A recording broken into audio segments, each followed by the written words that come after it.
এইবার কিন্তু বিকাশ ভবন থেকে কর্মচারীদের বেরোনোর যে পদ্ধতি সেটা শুরু করা হলো। বিকাশ ভবন থেকে কর্মচারীরা বেরোতে শুরু করেছেন। আপনারা কি আটকে গেছিলেন?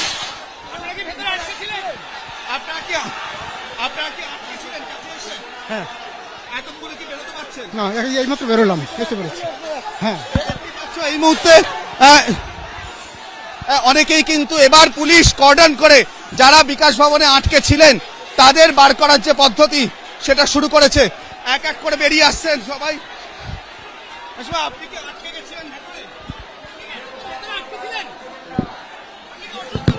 যারা বেরোচ্ছেন তারাও কিন্তু আতঙ্কিত।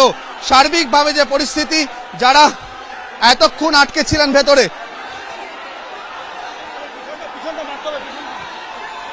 এবং এখনো প্রচুর মানুষ ওপরে অপেক্ষা করছেন, তারা কিন্তু এখনো বেরোতে পারেননি।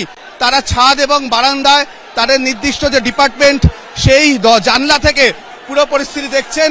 কিন্তু ইতিমধ্যেই পুলিশ এক এক করে কয়েকজনকে বার করার চেষ্টা করছেন এবং সেই বার করার পথে বাধাও তৈরি হচ্ছে এবং সার্বিকভাবে এই আরো একজনকে ধাক্কা মেরে পুলিশ সরিয়ে দিল।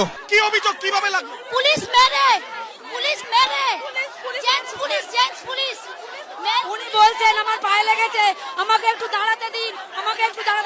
5 জন মিলে ওনার পায়ের উপর কোন 5 জন? মহিলা র‍্যাব 5 জন পায়ের উপর বাজে টানতে ওখান থেকে আগায় নিয়ে আসলো। আমি ধরেছিলাম বলে আমাকে এখানে একটা হেলমেট ছুঁড়ে মারলো, চশমাটা খুলে গেল, ওনার পায়ে ডিসপ্লেস হয়ে গেছে। আপনারা দেখুন, এই হচ্ছে পুলিশ।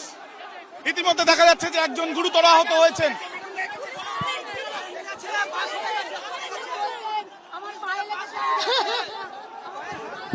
একজন গুরুতর আহত হয়েছে। আরো একবার উত্তেজনার পরিস্থিতি দেখাতে বলবো দীপেন্দ্র সিংহকে, যেখানে আমরা দাঁড়িয়ে রয়েছি। ফেলে দিয়েছে রোডে, ওই গেটটার মধ্যে পিছন থেকে ঠেলেছে। কে ঠেলেছে কি করে বুঝবো? হ্যাঁ,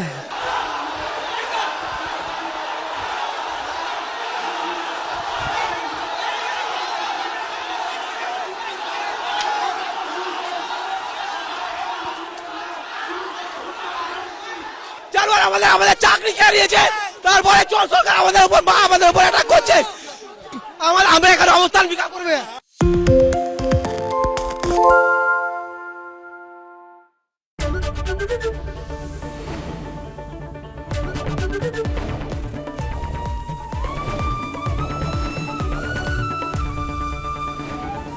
এবিপি আনন্দ, এগিয়ে থাকে, এগিয়ে রাখে।